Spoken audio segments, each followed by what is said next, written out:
take. I should have never tried.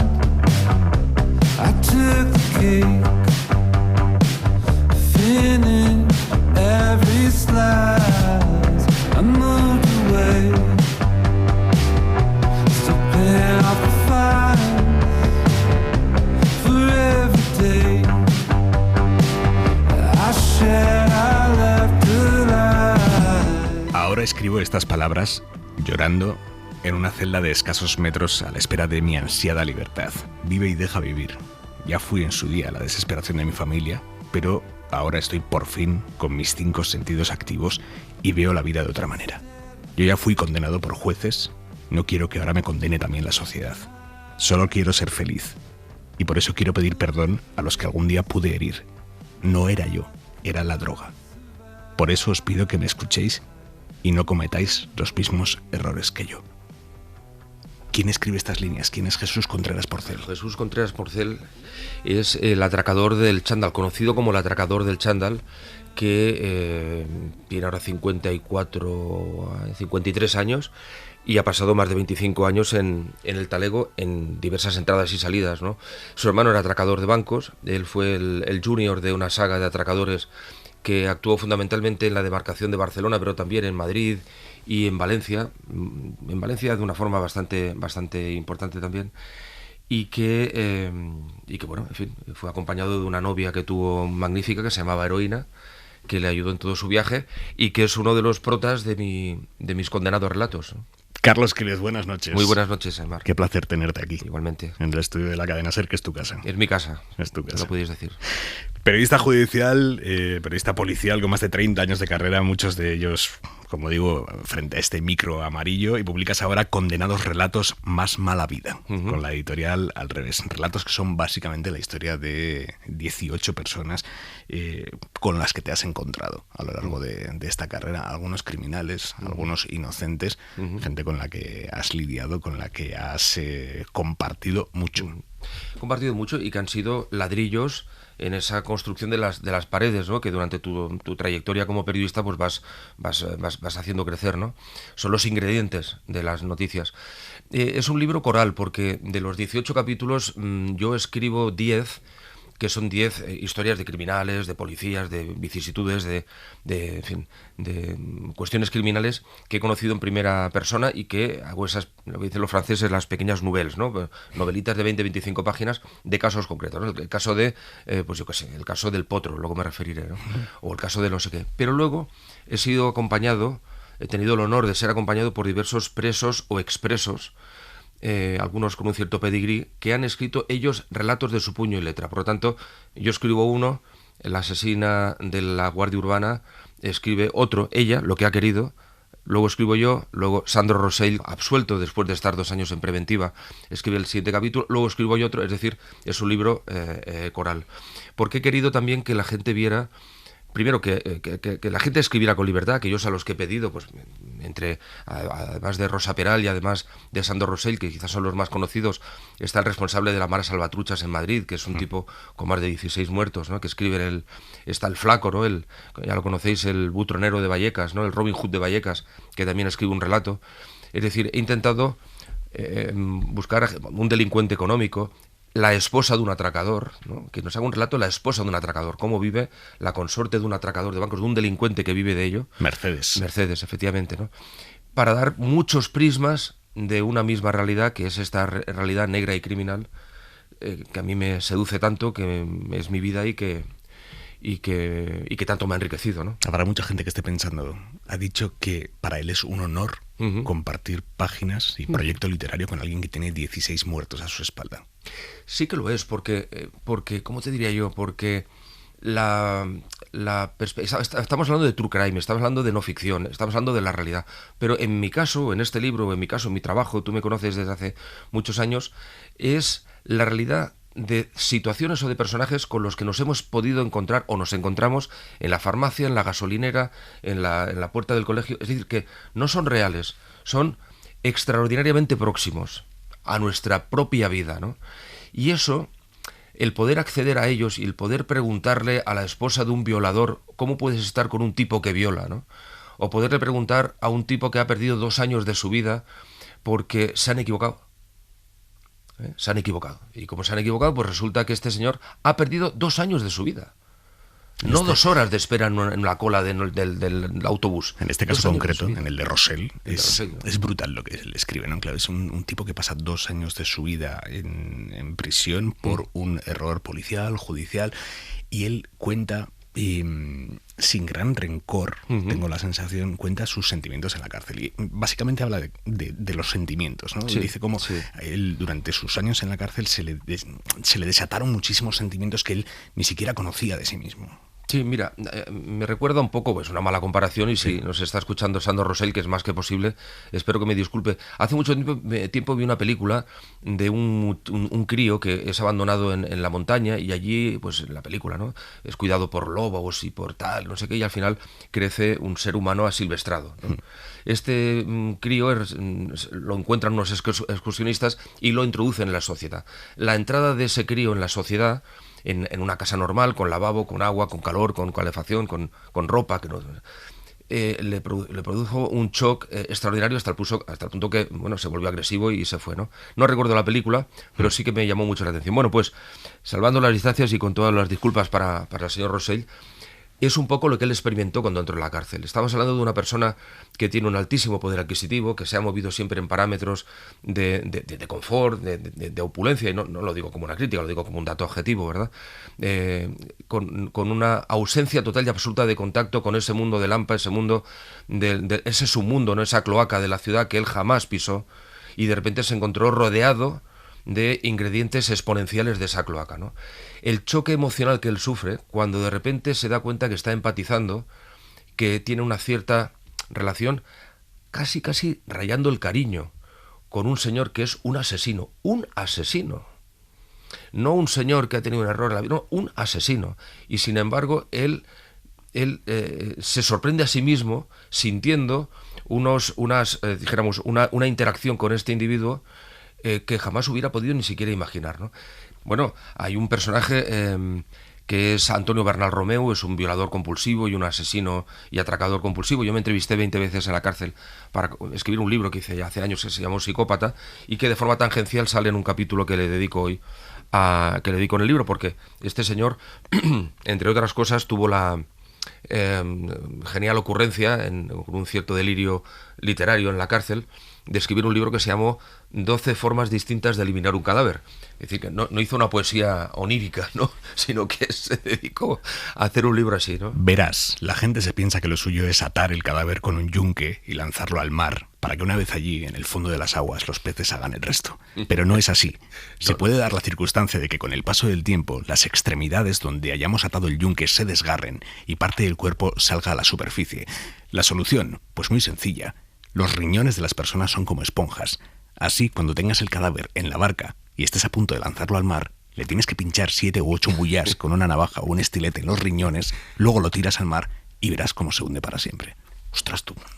Yo, cuando me lo explicaba, aparte de que me corría un cierto sudor frío por la espalda, y yo pensé, si me corre a mí, que hombre, que estoy más o menos acostumbrado a hablar con policías, maleantes, ladrones y serenos, ¿qué no le pasará a aquel que no tiene la oportunidad, o en mi caso la suerte, de poder conocer a esta gente, ¿no? No le quise preguntar, pero por alguna extraña razón pienso que quizá De las 12, alguna había cubierto. Alguna había hecho, es decir, lo explicaba con demasiado detalle, con demasiada, dijéramos, garantía de éxito, ¿no? Dios mío. Y efectivamente he hablado con algún forense y sí, eso de las mullas, ¿no? Las mojadas, las puñaladas, ¿no? En el argot, lo explicaba de esta forma. Pero lo gracioso, que no es nada gracioso, ¿verdad?, del libro de este individuo, es que le dio por hacer un tratado que me explicaba con mucha tranquilidad, y yo escuché con mucha atención y con cierto sudor en la espalda, de cómo eliminar un cadáver. Cuando alguien te está diciendo eso a la cara, con la frialdad con la que te lo está diciendo, ¿tú qué piensas? Mira, es una reacción. Mira que cuando lo iba a ver a la cárcel, yo me había puesto el antídoto cada mañana, el antídoto anti me van a robar la cartera, que es lo que hacen los delincuentes. El delincuente es mentiroso, por definición. Lo que pasa es que a nosotros nos mienten menos que a la policía, pero nos mienten. Y en mi caso quizá nos mienten un poquito menos que a otros periodistas porque con muchos años de experiencia y con muchos años de, dijéramos, de mostrarles que eres un tipo sincero, que vas de cara, etcétera, te ganas un poquito más la confianza. Pero aún así mienten. Por lo tanto, cuando vas a ver un tipo de estos, y más cuando hablas de un violador, un asesino que tiene esos rasgos incluso de psicopatía, me pongo la vacuna antes de entrar. Y aún y con todo me pasó una cosa muy curiosa con él. Cuando lo visitaba en la cárcel de Cuatro Caminos en Barcelona, a este depredador, a Bernal, lo vi unas 20 veces, no sé si fue la quinta o la sexta vez. Yo regresaba directamente del hospital porque habían intervenido de una dolencia muy grave a mi padre y estaba en la UCI. Entonces yo lo había ido a ver a la UCI y del hospital iba a la cárcel, ¿no? Entonces cuando yo recuerdo que entré en la cabina de comunicación con él, y él nada más verme, pues leyó en mi cara pues que estaba pues tristón o estaba afectado porque venía de esta situación familiar, ¿no? Y me dijo, antes de empezar, me dice, Carlitos, ¿te pasa algo? Y tal. Y yo hice lo que no se debe hacer, pero no soy más que nadie y además tengo la guardia baja, pues como cualquiera, ¿verdad? Y le expliqué, digo, mira, Antonio, es que vengo del hospital, que mi padre ha tenido un percance muy serio, lo han operado y demás, y está en la UCI, y estamos un tanto preocupados y tal, ¿no? Aimar, las siguientes 5 o 6 veces que fui a visitarlo, me preguntó con tal grado de dulzura y de cariño sobre mi padre, como lo han hecho ni personas que me quieren con locura de mi círculo más próximo. Entonces, ¿tú cómo reaccionas ante eso? ¿Es un hijo de puta que me está engañando y que está levantándome la camisa? ¿Es un tipo que en un momento dado pues te está diciendo algo que me hace bien, porque me conforta notar, ¿no? Él decía, por favor, no, padre solo hay uno, cuídalo y tal, no sé. ¿Y tú cómo reaccionaste? En primer lugar, no le corté, por lo tanto le dejé dejé que le diera rienda suelta a lo que él quería hacer, que era escenificar todo ese cariño. Y después, con frialdad, darte cuenta de que efectivamente estábamos ante un actor que estaba actuando. Pero eso lo pensé cuando salí de la cárcel. ¿En qué detectas que alguien te está mintiendo? Detecté que me estaba mintiendo porque buscaba de mí. Es decir, él no conoce a mi padre, ¿no? Y me conocía de las veces que había ido a la cárcel. No tenía un roce, no es una relación de amigos de la infancia. Y buscaba de mí, a ver si lo sé explicar, decirme aquello que yo iba a escuchar y que él creía que a él le iba a beneficiar. Que mi reacción, una vez escuchado, a él le iba a beneficiar, ¿no? Y eso es la plasmación psicológica más flagrante de la psicopatía. El malo de verdad es el que fabrica este tipo de planteamientos. Y Bernal es un tipo monstruoso en este sentido, ¿no? ¿Tienes identificado quién es el más malo de verdad con el que te has cruzado en tus 30 y pico años de carrera? Pues... ¿y que haya estado en la cárcel? Probablemente Bernal. Hay algunos otros delincuentes. Recuerdo el príncipe de una familia de gitana que se encarga o que tutelaban buena parte de la introducción de heroína en el litoral mediterráneo. Tuve la oportunidad de verme con él y de comer con él. Cometí un error en una de esas conversaciones porque dije lo que no debía escuchar alguien como él, es decir, un narcotraficante pero arrabalero, y me amenazó de muerte, o me amenazó en lo que era una flagrante amenaza de muerte, aunque no lo verbalizó así, y todo el proceso hasta que yo fui, lo aclaré, pedí disculpas, y sobre todo lo aclaré, y él me perdonó, o sea, me bendijo con el perdón delante de un grupo de lugartenientes. Ahí sí que más que un poquito el miedo. Ahí sí que, pero por un error mío, porque no eres perfecto y tratas de ir con la lección aprendida, pero cada día se aprende, ¿no? Y errores cometí y cometeré. ¿La justicia es ciega? No, la justicia es tuerta, porque la justicia, que es esta señora con una venda a los ojos, no es igual para todos. Y eso es un dato objetivo. Y si me permites, te voy a poner un ejemplo. Es decir, la señora Shakira comete un delito. Reconoce que comete un delito. Ese delito evidentemente no le ha robado el bolso a nuestra madre, o no le ha hecho un tirón a nuestro hermano, o a nosotros, nos han violado, lo que sea. No, es un delito inocuo. No es un delito inocuo. O sea, dejar a las arcas públicas sin 25 o 30 millones de euros quiere decir que hay un montón, y no hago demagogia, es un dato objetivo, un montón de farolas sin luz, de plazas sin bancos o de pueblos sin guarderías, ¿no? Por culpa de que hay una persona que ha cometido ese delito, ¿no? Pero ¿qué pasa? Que como puede pagar la multa, puede cometer el delito. Fíjate que el Código Penal nos dice lo contrario, Aimar. El Código Penal nos dice que quien la hace la paga, ¿no? Quien hace el delito paga la cárcel. No. Si tienes pasta, puedes hacer el delito si pagas la multa. Si pagas. Me explico, es un juego de palabras un poco ridículo, pero... Y esto es lo que hace, es decir, como yo tengo pasta, cometo el delito. Que no me pillan, al bolsillo. Si me pillan, pago y adiós mis buenas, no voy a la cárcel. Te voy a poner otro ejemplo muy brevemente. Esto es un vaticinio sustentado en algo más que una suposición. Y permíteme que lo deje aquí. Hay un futbolista muy famoso en la cárcel por violación, que a mí me consta que está negociando un acuerdo de conformidad. Tú y yo y cualquiera de los que nos esté escuchando coincidiremos en que un violador es un ser despreciable, que se merece 10, 20, 30, 40 años de cárcel, los que sean, por despreciable, por horroroso, ¿no?, del delito. Bien, pues este señor tiene sobre la mesa una negociación sobre 4 años de conformidad y una multa que tiene 6 ceros, la cifra, una indemnización que tiene 6 ceros, y se está hablando de ello, ¿no? Esto puede concluirse en la consumación de ese acuerdo de conformidad. De tal forma que tendremos que un violador despreciable, pobre, se come 12 años de talego, y un violador despreciable, rico, solo se come 2, porque como lleva uno en preventiva y hará un cursito de no sé qué, y en 2 años estará libre. Por lo tanto, la justicia no es ciega, es tuerta. Es muy bestia eso. Es así.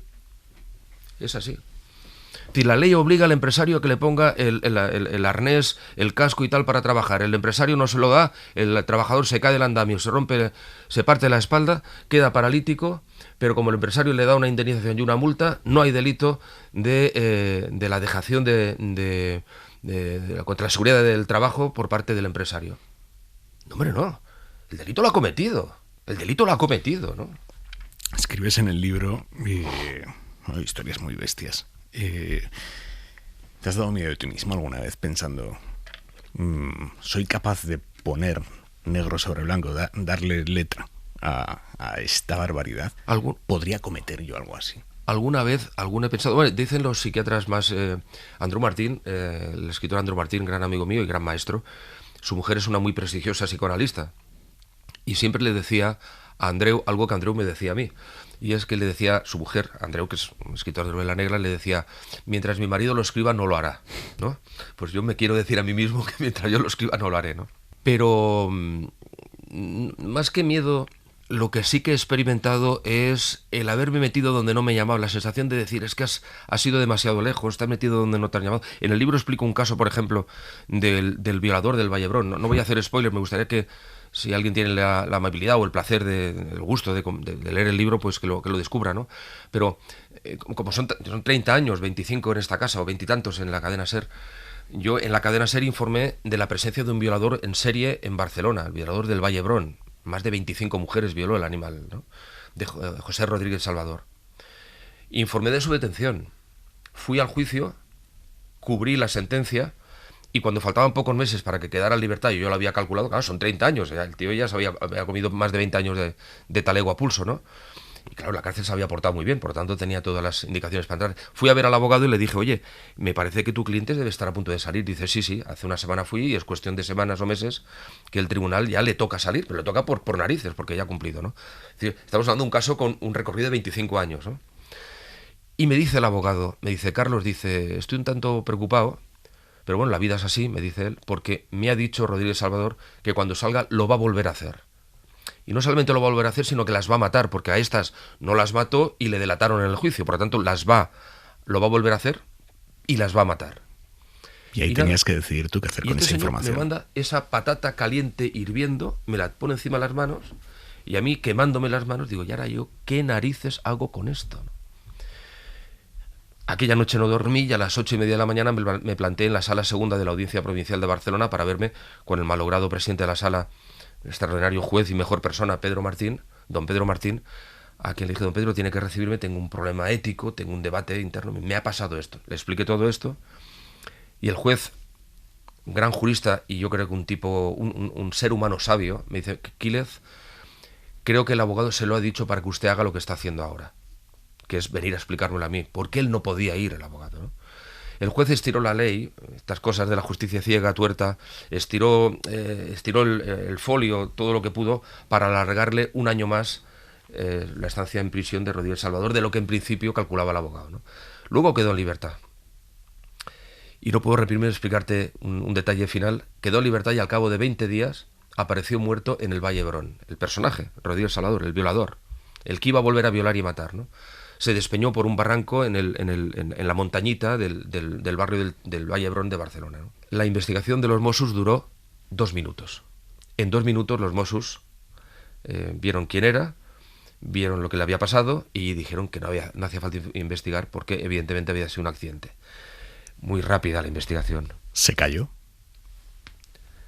Los Mossos dijeron que se había caído en solo 2 minutos. Y yo quiero pensar, te lo voy a decir claramente, yo quiero pensar que cuando llegó ahí dijeron: vamos a investigar si alguien ha matado aquí a este señor. Fíjate lo emblemático, murió donde violó. Yo, si fuera novelista bueno y no de malo como soy, haría una novela diciendo que efectivamente el novio, el padre o el amigo de una de las violadas se lo llevó allí y lo mató. Pero eso nunca se investigó porque los Mossos dijeron: uno menos. Y te digo una cosa. Yo no me manifestaría, dijéramos, sobre esta cuestión a favor del preso. ¿Hay malos que no merecen una segunda oportunidad? Sí. Vamos a ver, no. Es decir, todo el mundo merece una segunda oportunidad, pero hay malos que no la van a aprovechar. Y de eso hemos de ser conscientes.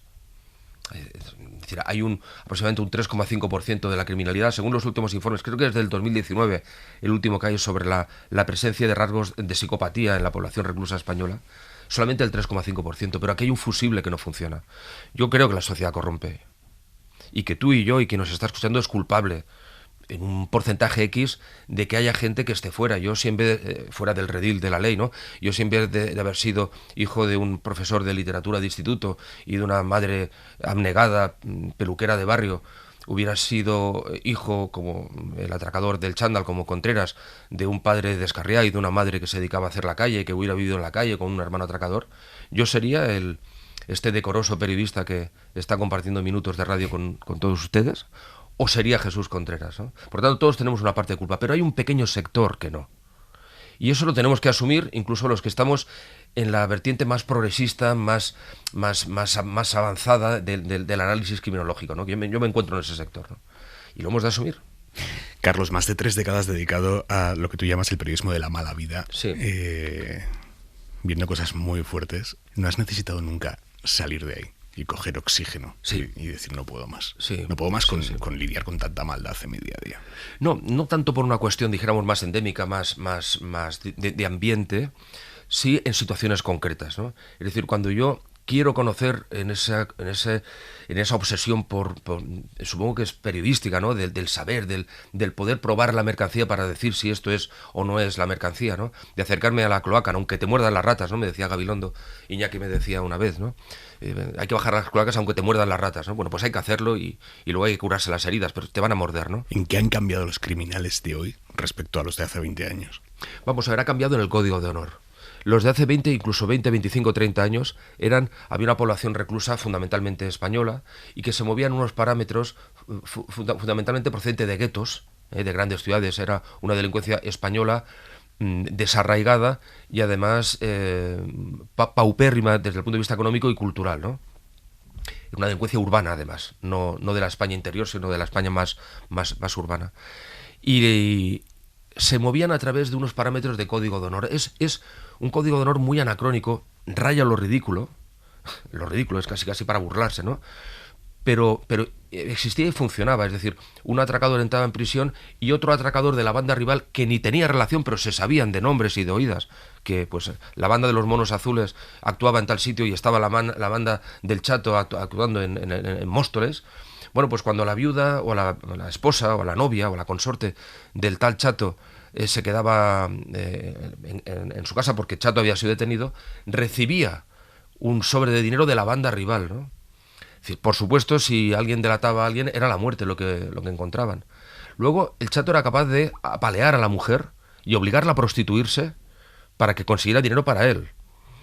Pero vete con cuidado tú, señora, de prostituirte o de tener un amante estando casada con él y él en la calle, porque entonces te mata él a ti. Es decir, esos parámetros tan ridículos, tan anacrónicos, eso, que no los estoy justificando, te los estoy describiendo, insisto que son casi patéticos, pero eso funcionaba, estaba en... Ahora lo que existe es un código de honor de gente que ha venido a robar, más o menos estamos ante el 36-37, continuamos siendo los españolitos, los que estamos en la cárcel, no nos olvidemos, que parece que aquí el único delincuente que hay es el extranjero, pero es verdad que hay una población del 30 y el 40%, miramos la estadística penitenciaria de delincuentes extranjeros que han contaminado mucho el ambiente de Lampa, la nebulosa que hay alrededor de Lampa. Un sector de estos extranjeros son gente en ínfima situación personal, de pobreza, de desarraigo, de desprecio social, y otro ha incorporado un código de conducta, un código penal paralelo al código penal que tenemos. Es decir, a un ciudadano albano-kosovar que se dedica con un grupo de individuos a asaltar casas de ricos por encargo y que mueven dinero y que trafican con oro, utilizan el oro para hacer grandes envíos de cocaína, etcétera, etcétera, nuestro código penal no existe para ellos. Ellos tienen su propio código penal. Y las reglas son las nuestras y lo nuestro no funciona. Y cuando el código penal pierde ese efecto que sí tenía antaño, disuasorio, es decir, el señor Aimar Bretos me cae mal, voy a matarlo. Y cuando te voy a matar digo, joder, no le mato porque me cae 25 años. Mira, va, pues no lo hago. Entonces me echo para atrás, ¿no? Estos no lo tienen. Y este es el gran drama. Y esta figura de la violencia como elemento de comunicación, la discusión social, el espacio público, cada vez más es ring para dirimir conflictos sociales con la violencia como lenguaje. Y esto es dramático, y aquí la policía tiene poca culpa, ¿eh? La policía puede reprimir, pero todo eso, la policía no tiene nada de culpa y seguramente muchos operadores sociales y políticos. Carlos Quílez, Condenados relatos, más mala vida, editorial Al Revés. Muchísimas gracias, Quílez. Gracias por dejarme entrar unos minutos en la que fue y creo que será siempre mi casa. Un beso muy fuerte, compañeros.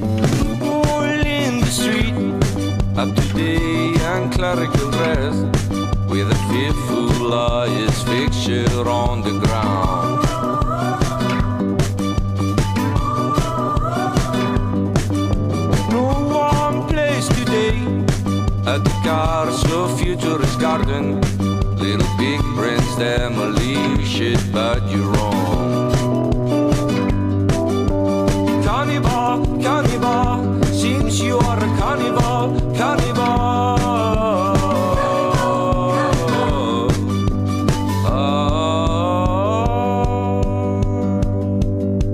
Take your knife, kill them all. In the night we celebrate it all.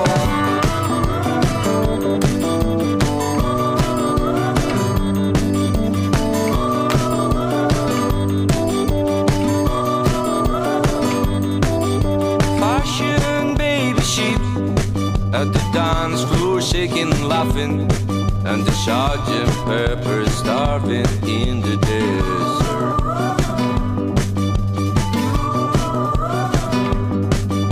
Stampede on the heels and the bees, land table manners. It's time to death and life keeps rambling on. Cannibal, cannibal, seems you are